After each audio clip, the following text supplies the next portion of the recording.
En cada rincón del país, las voces de nuestras comunidades se hacen escuchar, porque las decisiones que transforman el país nacen de tu voz y llegan al Congreso. Frecuencia Legislativa, más cerca de nuestras comunidades, más cerca de Colombia.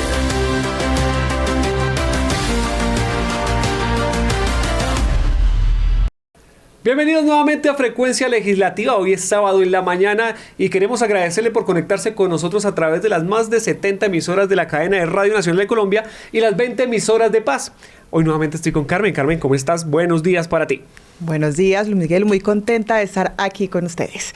Hoy les traemos un programa lleno de actualidad legislativa, debates, proyectos y decisiones que se adelantan en la Cámara de Representantes y que tienen un impacto directo en la vida de los colombianos. Comencemos. Bueno, Carmen, iniciemos con una semana que ha sido bastante movida, no solo en la parte legislativa, sino en temas de coyuntura nacional. La semana arrancó fuerte en este tema y vamos a hablar de la decisión del presidente Gustavo Petro de renegociar el TLC con los Estados Unidos y de acabar el TLC con Israel por todo lo que se viene presentando con Palestina y lo que ha venido sucediendo últimamente. A propósito de esto, nuestra periodista Liz Osorio estuvo atenta a todo este tema, entrevistó representantes y nos trajo la siguiente nota. El Tratado de Libre Comercio con Israel está en vigor desde el 2020. Su comercio con Colombia no llega a los $150 millones al año, un número mínimo si se compara con el acuerdo con Estados Unidos, que desde 2012 mueve más de 36.000 millones anuales. Con los anuncios del gobierno, hay incertidumbre sobre estos tratados. Que había que renegociar o revisar el Tratado de Libre Comercio con los Estados Unidos porque no ha dado los resultados esperados. Esperábamos aumento en los empleos en Colombia, esperábamos que la balanza comercial fuera a favor de Colombia, esperábamos que se diversificara y hoy tenemos los mismos 4 productos, pero por otro lado tenemos uno que sí me parece absolutamente desastroso, que hoy lo tengamos, el TLC con Israel. En el caso de Israel, las exportaciones colombianas eran de carbón, flores y alimentos. En contraste, con Estados Unidos, un socio histórico, el abanico incluye café, hidrocarburos, manufacturas, entre otros. Nos preocupa enormemente que por ideología, que por política se ponga en tela de juicio y que se ponga en riesgo nuestro país, la economía de los colombianos, estas exportaciones y sobre todo pues todos los trabajos, empleos. Entrar en esas peleas con Israel y con Estados Unidos sin duda alguna afecta significativamente todo lo que tiene que ver con seguridad y defensa, pero además lo que genera es una inseguridad jurídica para todo lo que tiene que ver con inversión en nuestro país. Salir de un TLC no es inmediato, requiere notificación formal, plazos de espera y la participación del Congreso. Algunos piden más planificación. Vamos a estar construyendo un equipo en América Latina, aprovechando que México tiene a Claudia Sheinbaum, que Chile tiene a Gabriel Boric, que Brasil tiene a Lula de presidente, y promover una conversación latinoamericana que pusiera de presente cómo tener una relación más par con Estados Unidos y que dejen de vernos como el patio trasero. En medio de las tensiones diplomáticas, el presidente Petro también pidió reacomodar su política exterior y allanar terreno para fortalecer las relaciones con China.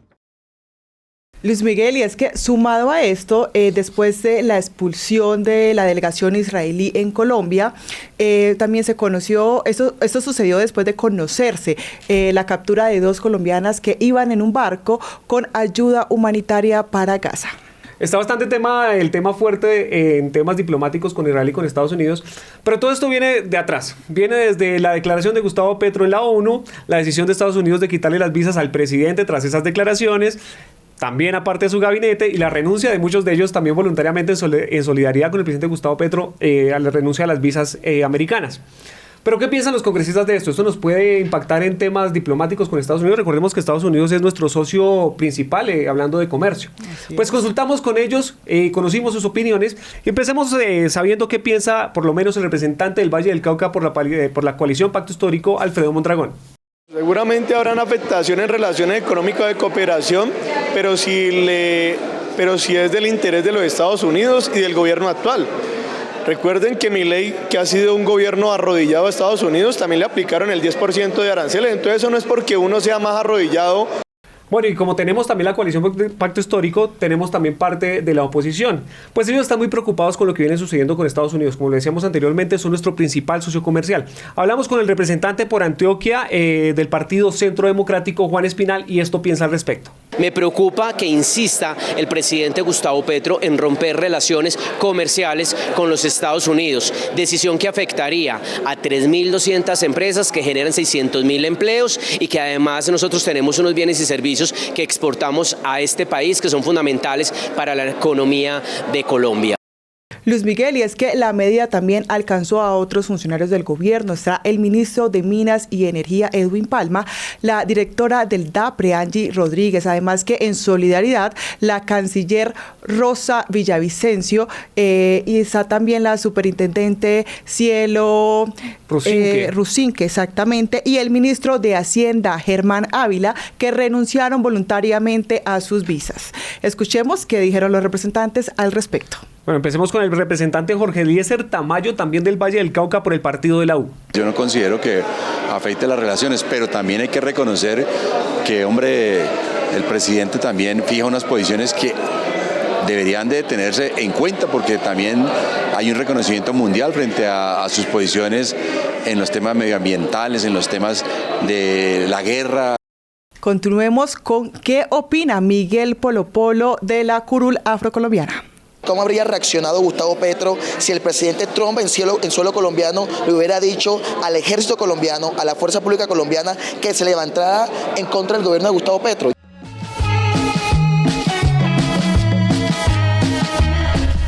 En Frecuencia Legislativa, todas las voces cuentan.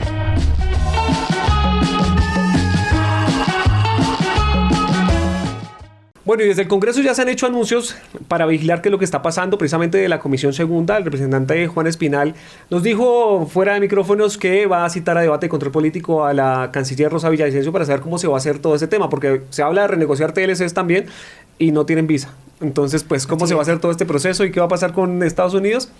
Vamos a ver qué pasa esta semana que viene. Bastante complicado el tema.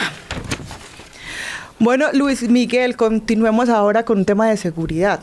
Algo que nos preocupa a todos los colombianos sin lugar a duda, y es que la seguridad en el país fue tema central en un debate de la Comisión Segunda de la Cámara de Representantes, en donde se citó a la cúpula militar, ¿cierto? Y al ministro de Defensa. ¿Qué pedían los representantes? Mayores acciones articuladas con la fuerza pública para contrarrestar toda esta crisis de violencia que se vive alrededor de diferentes zonas del país. La citante a este debate, la representante de Risaralda, Carolina Giraldo, ella es del partido Alianza Verde, manifestó y hizo un llamado, un SOS ante la crisis que está viviendo su departamento. La verdad es que lo que hoy vimos es que el sicariato está pues disparado en todo el país. Esto necesita una intervención urgente, y lo que sí me parece muy desafortunado es que pues no se nos dijo nada finalmente de qué han hecho los gestores de paz. Bueno, y Bogotá, aparte de ser la capital, no se queda atrás con este tema. La representante Carolina Arbeláez de Cambio Radical, y la representante por Bogotá, también alza la mano y dice, venga, Bogotá capital, tenemos una reducción del pie de fuerza de policía, acá se centra mucho en el microtráfico y la situación de seguridad está difícil. Esto dijo la representante Carolina Arbeláez. Muy preocupados por lo que está pasando. Más de 800 líderes sociales asesinados durante este gobierno, más de 340 policías asesinados. Ya lo que vemos es de verdad un fortalecimiento muy grave de los delincuentes. Bueno, otros datos que se dieron en medio del debate fue, mira, varias acciones de la policía, lastimosamente se ha perdido la vida de 92 policías solo en 2025. También se mostraron algunos logros, como la incautación de 700 toneladas de coca este año, también a corte de 2025. Se han capturado grandes capos del narcotráfico. Algo que llama la atención, que le ha llamado mucho la atención, es que ya no son solo colombianos. Han capturado capos del narcotráfico de 11 nacionalidades totalmente diferentes. A propósito de esto nos dijo el ministro de Defensa, Pedro Sánchez. Si la guerra es un conflicto social, no se resuelve solamente con armas. Pero cuando hay necesidad de controlar, el esfuerzo militar y policial es supremamente alto. Bueno, Luis Miguel, es que las opiniones han estado divididas en frente y en torno a este tema, ya que los resultados que han venido mostrando las fuerzas militares no han sido los que se esperaban.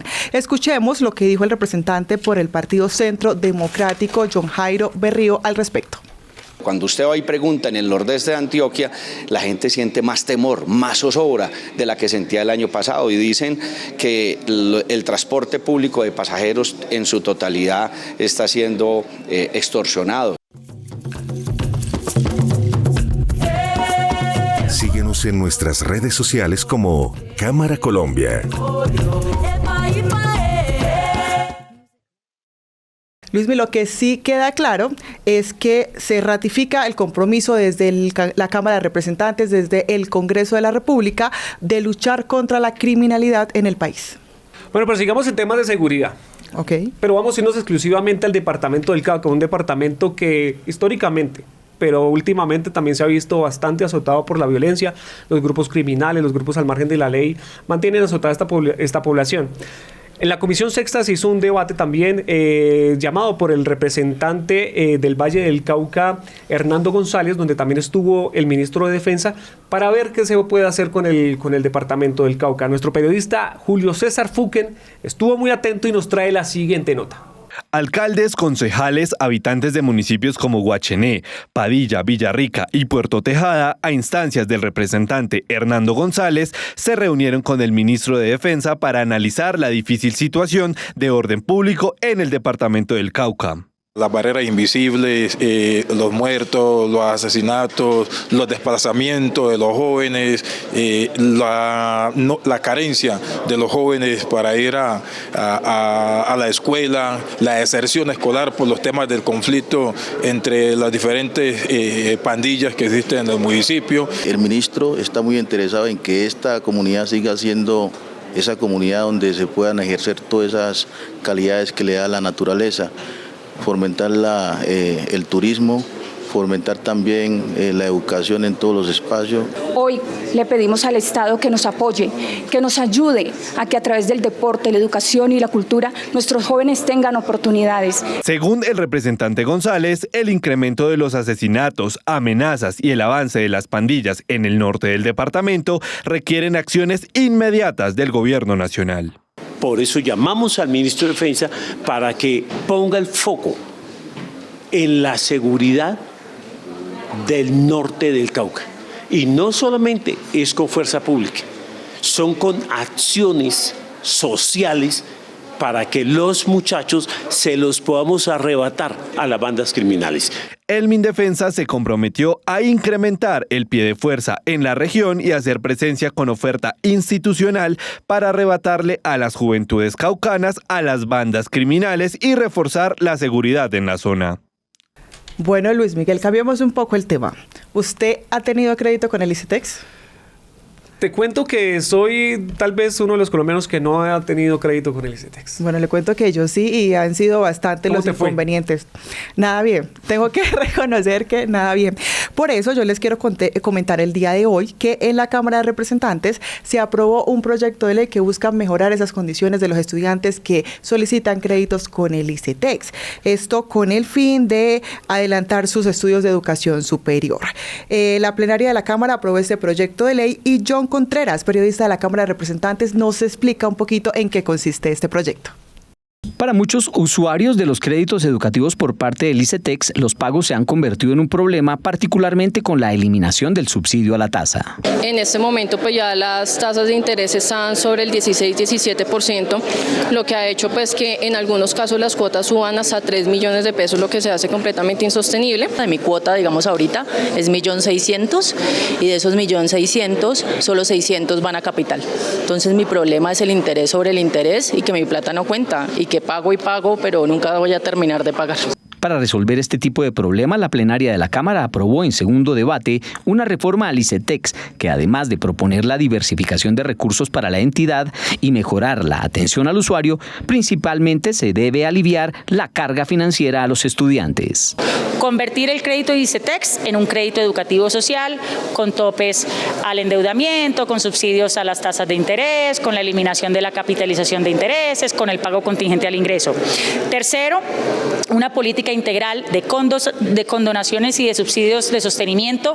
Bienvenida si algún día llega una reforma estructural, pero hoy bienvenido que este proyecto de ley da un paso, pone sobre la mesa una discusión y que quede además en evidencia si el gobierno nacional le apunta o no le apunta asunto de la educación. Aunque desde el partido de gobierno están de acuerdo con los subsidios y con donaciones, expresaron algunos reparos a la iniciativa. Lo que no estamos de acuerdo es que se siga manteniendo la estructura del ICETEX porque termina siendo un banco que le presta unos recursos públicos para que sean llevados a las universidades privadas.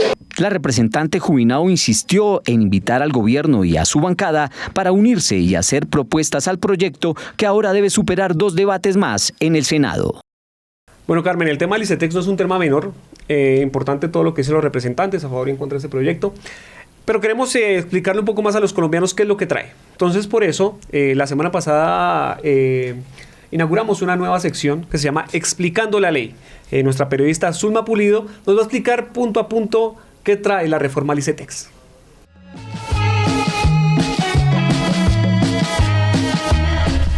En Frecuencia Legislativa, todas las voces cuentan.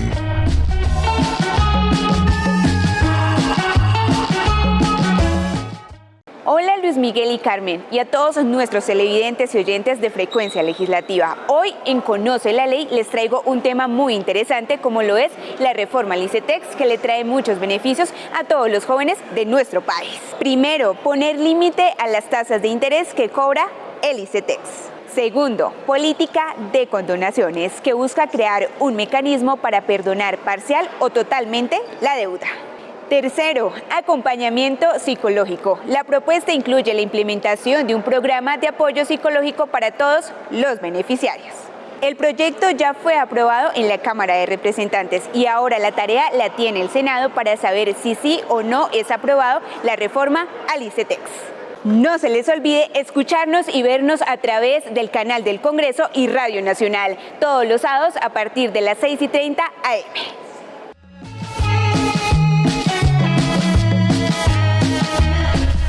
En Frecuencia Legislativa, todas las voces cuentan.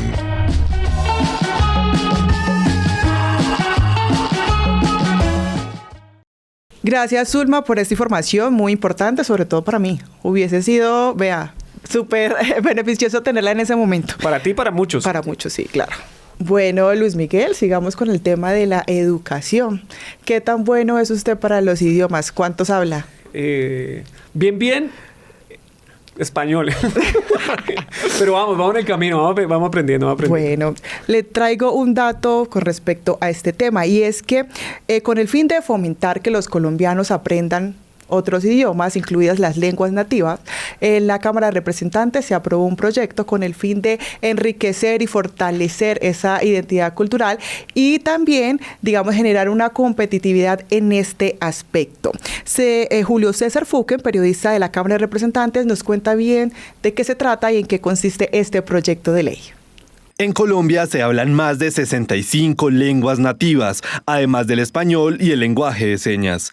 Una iniciativa busca crear una política pública nacional de multilingüismo que reconozca esta diversidad cultural del país y abra nuevas oportunidades en la educación y el trabajo. Lo que busca este proyecto de ley es fomentar la enseñanza y el aprendizaje en diferentes lenguas para que los estudiantes puedan ser más competitivos a la hora de acceder al mercado laboral.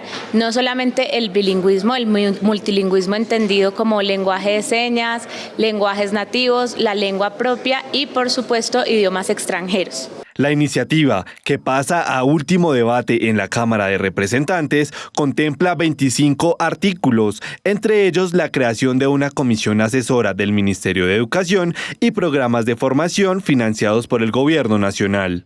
Es muy importante porque este multilingüismo va a tener un proceso, genera unos retos y como va a estar desarrollándose en diversos niveles de la educación superior y va a tener que incorporarse también un tema cultural alrededor de todas estas lenguas, esta comisión va a ser fundamental para que podamos hacer seguimiento a la implementación de esta política pública.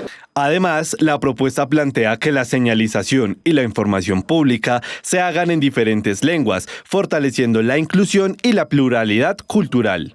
Bueno, entonces todos a aprender diferentes idiomas, sobre todo muy chévere lo de los dialectos internos, ¿no? Hay varias regiones acá del país que tienen su dialecto y qué chévere poder aprenderlo también, es parte de nuestra cultura. Claro que sí, imagínese usted hablando por ahí, no sé, ¿de qué comunidad?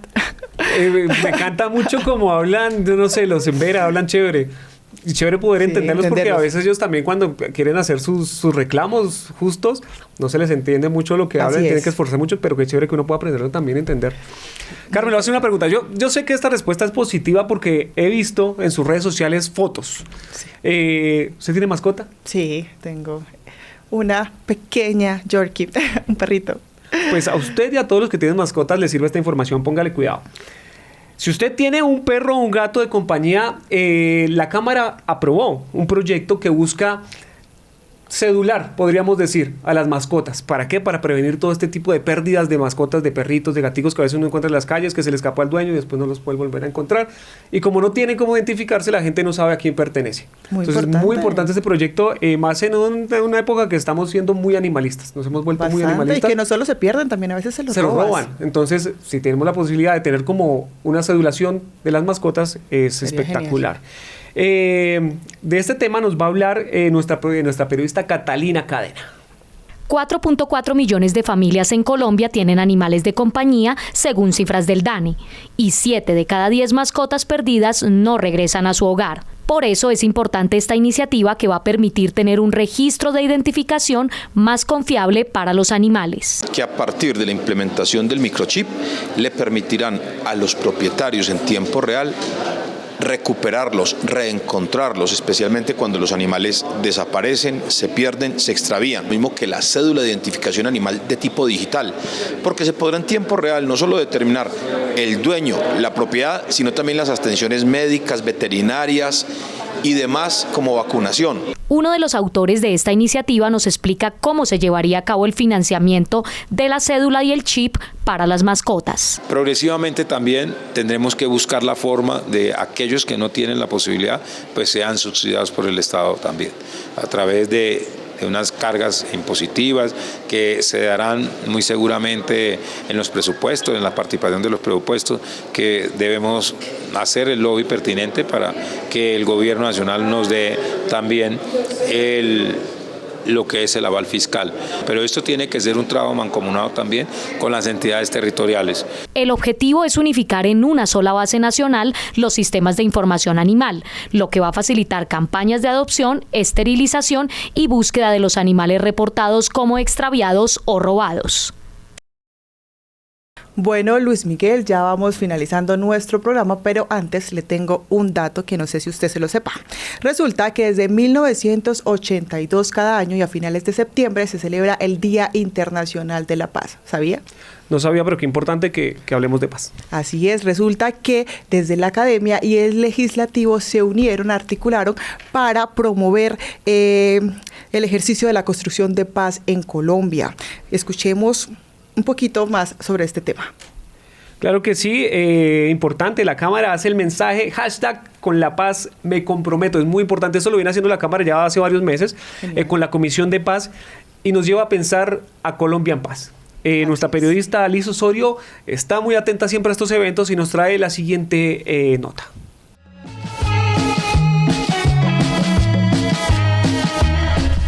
En Frecuencia Legislativa, todas las voces cuentan.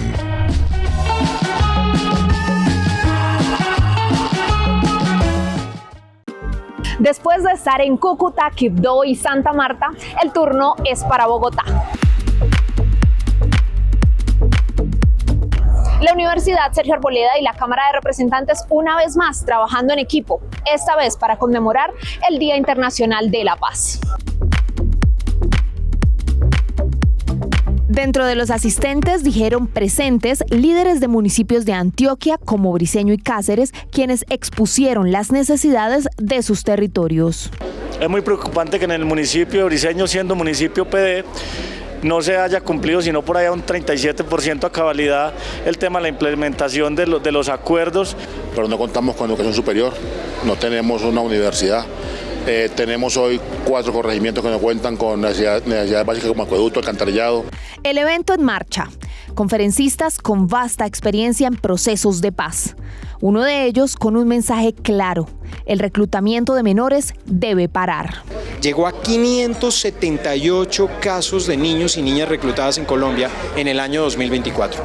En cuanto a propuestas, desde la Cámara se presentó una ligada a la educación. Implementar objetivamente la Cátedra de Paz, no solamente con una cartilla, sino con espacios didácticos, con eventos deportivos, contándole a los jóvenes de esa manera por qué no puede o no debe haber conflicto armado en Colombia. Otra propuesta respecto a los municipios más golpeados por violencia. Revisar y hacer un replanteamiento sobre los municipios PEDET, porque lastimosamente Santander, que como lo mencioné anteriormente, ha sido un departamento golpeado por la violencia y por el conflicto armado en nuestro país, no tiene hoy ningún municipio que haga parte de estos territorios. Al final del evento, que duró unas 5 horas, quedaron las reflexiones de los jóvenes estudiantes. Yo siempre creo que tratar de hacer diálogos con las guerrillas que llevan al conflicto es algo muy importante para poder llegar a esta paz, que pues es un derecho fundamental que está en la Constitución. Cerramos con este dato que se entregó durante el evento. En los territorios donde más se sufre el conflicto armado, hasta el 65% de las personas entre los 5 y 24 años no están escolarizadas. Bueno, así llegamos al final de esta emisión, no sin antes recordarles que pueden seguirnos a través de nuestras redes sociales, en donde nos encuentran como @Cámara Colombia, y pueden estar pendientes de toda la actividad legislativa. Síguenos en nuestras redes sociales como Cámara Colombia. Bueno, Carmen, gracias otra vez por estar aquí con nosotros, por aportarnos tu talento y tu experiencia en Frecuencia Legislativa. A ustedes, muchas gracias.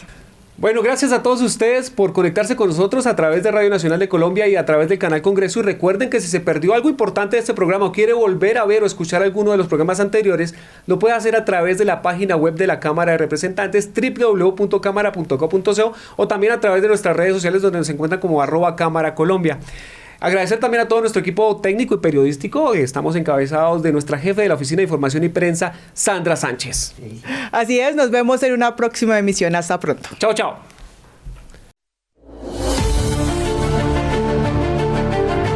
En cada rincón del país, las voces de nuestras comunidades se hacen escuchar, porque las decisiones que transforman el país nacen de tu voz y llegan al Congreso.